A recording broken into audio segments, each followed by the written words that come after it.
It's just after 2 p.m. on a Tuesday during Easter week. Two sisters are finishing a slice of pizza at the mall food court, deciding whether to look at the Easter display before walking the half-mile home. Their older brother is sitting a few feet away, watching them eat. In 5 hours, their mother is going to call the police, and 38 years will pass before anyone finds out what happened after that pizza slice was finished. This is Cold Case Alpha. Every case we cover is real, pulled from court records, police statements, and verified news coverage. Subscribe now, because this case sat cold for longer than most of you have been alive, and the answer, when it finally came, was worse than anyone had let themselves imagine. It was March 25, 1975, in Wheaton, Maryland, a quiet, middle-class suburb just outside Washington, D.C. Katherine Lyon was 10. Her sister Sheila was 12. Their father, John Lyon, was a well-known local radio broadcaster.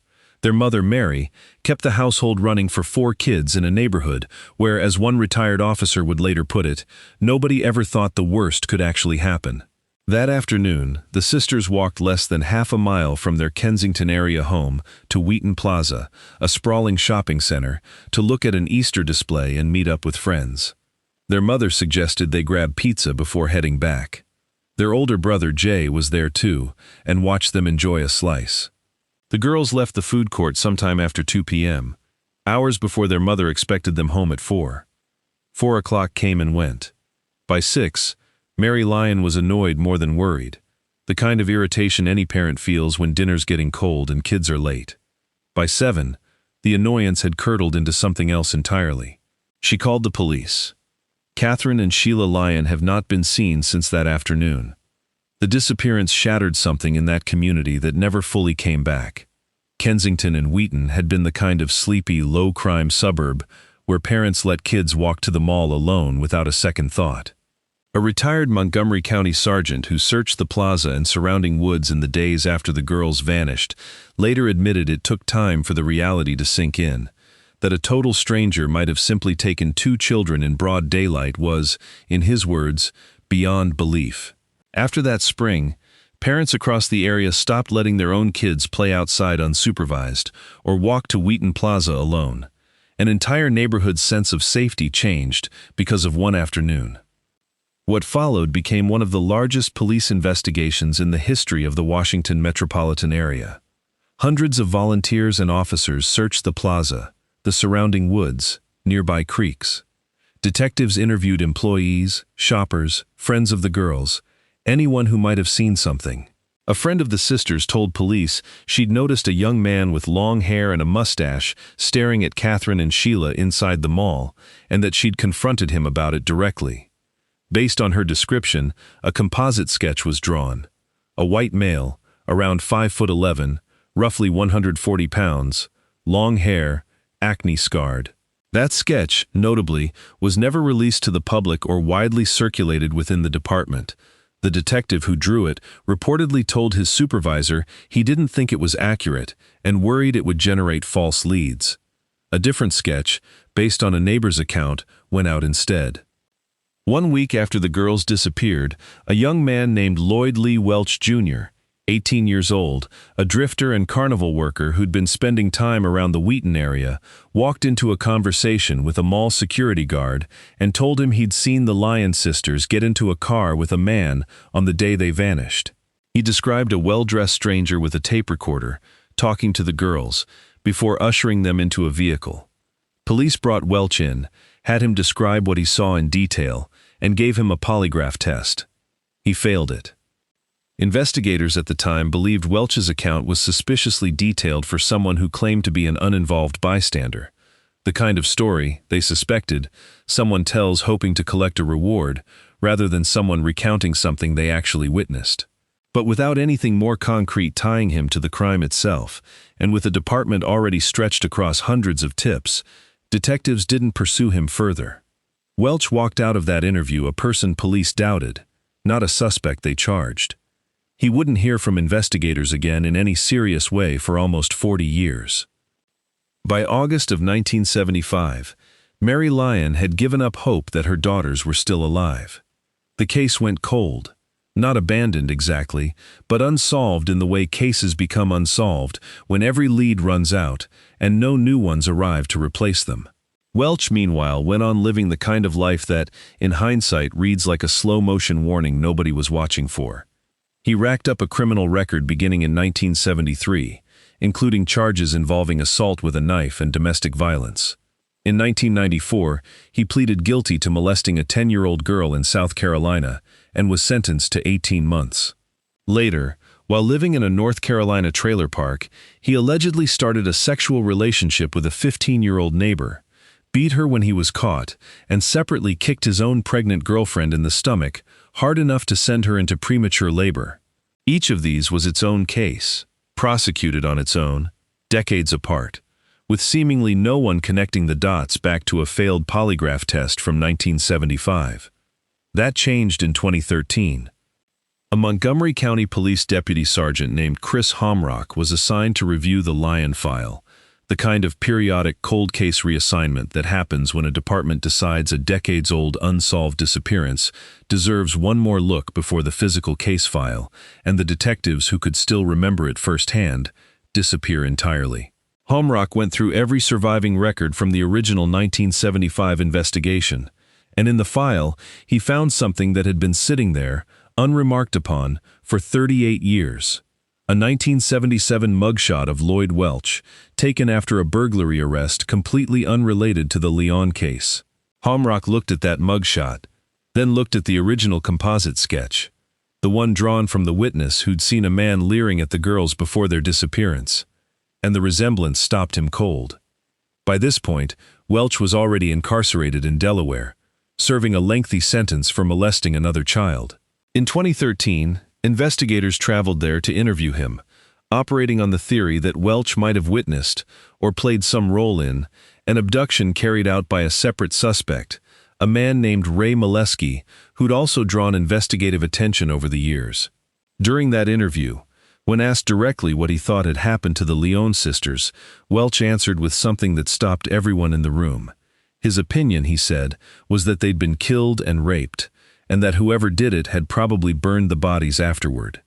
It was the kind of answer that raises more questions than it resolves, the answer of someone who knows considerably more than a passing witness should. Investigators kept pulling. One piece of corroborating evidence that surfaced came from two women who told detectives that, separately, they had gotten into Welch's vehicle near Wheaton Plaza that same spring, and that once inside, sensing danger, they'd tried to get back out, only to find the door handles didn't work. They'd been forced to roll down the windows and climb out to escape. It was a detail prosecutors would later point to as evidence. Welch had a demonstrated pattern of using his car specifically to trap women and girls before the Lyon sisters ever got near it. Over dozens of subsequent interviews, spanning years, Welch's story shifted constantly. He named different family members as being responsible. He claimed an uncle, Richard Welch Sr., who had worked as a uniformed security guard at Wheaton Plaza in 1975, had lured the girls in the first place. He implicated a cousin. He walked statements back, then repeated them, then changed them again. Prosecutors would later describe his credibility as, in their own words, open for questioning. An understatement for a man who told law enforcement several materially different versions of the same murder over the better part of a decade. What investigators did manage to corroborate, independent of Welch's shifting account, was chilling enough on its own. A relative of Welch's told detectives that in the spring of 1975, Welch had shown up unannounced at a family property on Taylor's Mountain in rural Bedford County, Virginia, land owned by his aunt, carrying a duffel bag of bloodied clothing he wanted laundered. He claimed the blood was from spoiled ground beef he'd been transporting. Another relative, a cousin named Henry Parker, told police he'd personally helped Welch burn 2 Army-style duffel bags, each weighing 60 to 70 pounds, stained reddish-brown and smelling, in his own words, like death. Forensic teams eventually searched a basement at a Welch family property in Maryland and, using blood detection spray under alternate light sources, found traces of blood spattered from floor to ceiling in a back room. Investigators did recover human DNA from those blood samples, but the sample had degraded too badly over the decades to conclusively match it to either sister. Katherine and Sheila's bodies have never been found. In July of 2015, 40 years and 4 months after the girls disappeared, Lloyd Lee Welch Jr. was indicted for first-degree murder. Investigators believed the sisters had ultimately been taken more than 240 miles from Wheaton Plaza to a remote property on Taylor's Mountain in Thaxton, Virginia, where Welch's extended family owned land. Prosecutors alleged the girls had been abducted specifically to be sexually exploited, and that they'd been killed there, with their remains burned on the mountain afterward. Welch's uncle, Richard Welch Sr., the former mall security guard, was publicly named a person of interest, but was never charged.